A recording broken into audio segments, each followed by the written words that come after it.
Em 1982, Laércio e Zé do Carmo foram enviados para procurarem pelo sobrinho de um fazendeiro que havia ido passar a noite na Chapada e não voltou. Depois de quase todo o dia procurando, Laércio e Zé do Carmo esbarraram numa barraca armada debaixo de uma árvore, um backpack, um bule de café sobre as cinzas da fogueira fria e nenhum sinal do rapaz. O que Laércio e Zé do Carmo realmente encontraram foram evidências de que algo mais habita naquela chapada. Algo tão aterrorizante que mudou a vida dos dois para sempre. Esta é a história que Laércio contou. Eu e Zé do Carmo saímos por volta da meia-noite rumo à chapada com a missão de encontrar o sobrinho do patrão, fosse como fosse. Segundo o patrão, seu sobrinho de 20 e poucos anos, estudante de biologia, havia saído 2 dias atrás para fazer algumas pesquisas na chapada da fazenda e até aquele momento não havia retornado.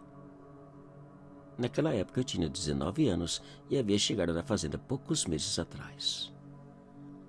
Zé do Carmo, por outro lado, era um senhor de 54 anos e conhecia a fazenda quase de ponta a ponta. Às 3 da manhã nós saímos, levando cada um uma espingarda, um facão, uma lanterna, comida e água.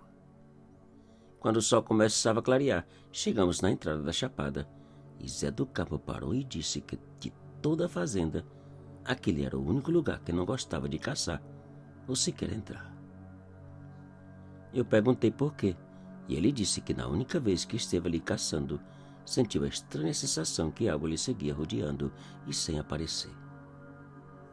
Era alguma coisa que, apesar de não ver, eu sentia sua presença me olhando de algum lugar.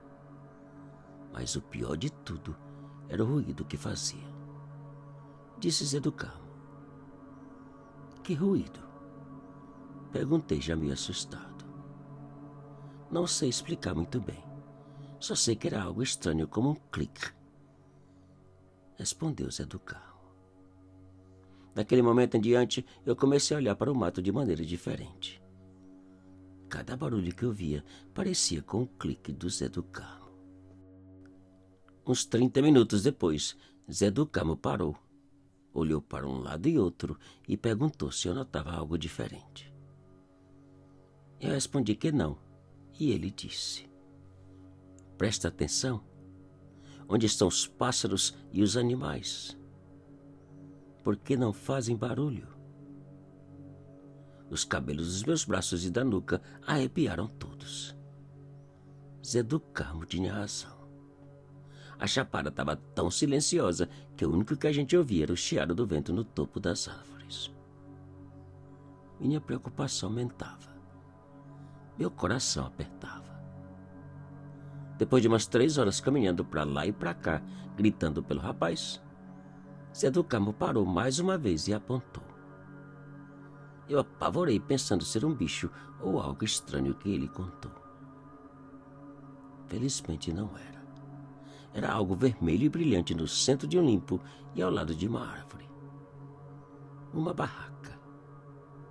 Graças a Deus, murmurei contente de finalmente ter encontrado o sobrinho. Zé do Carmo gritou, eu gritei e nada. Nenhuma resposta. Tudo que encontramos foi a barraca fechada, a fogueira apagada com um bule de café sobre as cinzas, um backpack pendurado no galho da árvore e os rastros do sobrinho saindo sem nenhum sinal de pressa ou pânico. Nós resolvemos esquentar o resto do café, comer e esperar que ele voltasse. A chapada continuava em silêncio, sem insetos, sem pássaros e sem animais. As horas passaram e nada do rapaz voltar. Nós decidimos seguir os seus rastros. O tempo foi passando e nada de encontrar o rapaz. Seus rastros zigue-zagueavam, indo e vindo de um lado para o outro, que parecia de uma pessoa curiosa ou perdida. Lá por volta das 4 da tarde, quando o sol começava a esconder, Zé do Carmo parou mais uma vez e, olhando para o chão, perguntou: Você tá vendo o que eu tô vendo? Eu agachei e olhei para um lado e outro sem acreditar no que via. Eu não entendo. São rastros de crianças de mais ou menos 5 ou 6 anos. E são muitos. Crianças ou anões, meu amigo, disse ele em voz baixa. E olhando para um lado e outro, o Zé do Carmo acrescentou: aqui os rastros aproximaram do rapaz, e daqui em diante só tem os rastros pequenos saindo naquela direção.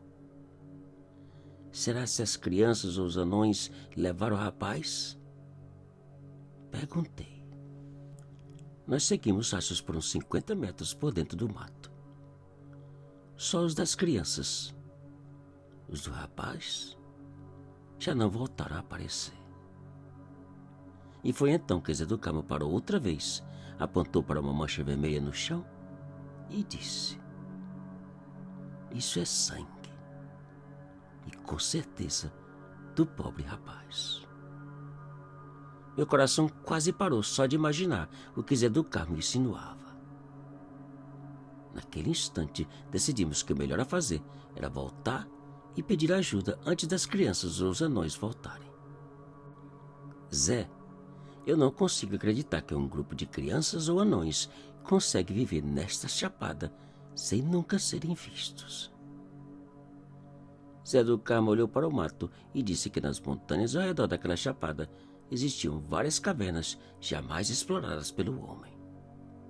E que, como toda mata de qualquer lugar do mundo, os mistérios são inúmeros e inexplicáveis. Nós continuamos caminhando apressados e preocupados. E antes de chegarmos na saída da chapada, Zé do Carmo parou, fez sinal de silêncio e perguntou: você está ouvindo? Eu parei e depois de alguns segundos assuntando, nós ouvimos o estranho clique. Esse é o mesmo barulho que eu vi antes, disse Zé do Carmo cochichando. E o que é? Perguntei com medo da resposta. Não sei, talvez sejam eles. Eles quem, homem? Perguntei com o coração na mão. As crianças ou os anões, respondeu Zé do Carmo. E outra vez, clique, clique, clique. Naquele instante, eu foquei a lanterna em direção do ruído e vimos algo que jamais esqueci. Parados no meio do mato estavam vários vultos pequenos, com os olhos amarelos quase vermelhos, brilhando, piscando e fazendo clique. Eu levantei a espingarda, engatilhei, porém antes de apertar o gatilho, Zé do Carmo pediu para que não atirasse, que baixasse a espingarda e caminhasse o mais rápido possível. O clique continuou ao nosso redor, até sairmos da chapada. Depois de contarmos para o patrão do que havíamos visto e ouvido, eu e Zé do Carmo pedimos as contas e saímos da fazenda. Eu não sei o que passou depois daquela noite. Eu só sei que nunca mais tive coragem de entrar no mato ou sequer visitar uma fazenda. E hoje, apesar de tantos anos passados, de vez em quando tenho a impressão de ouvir o clique no meio da noite. Como se aquelas criaturas continuam me olhando do lado de fora do meu quarto.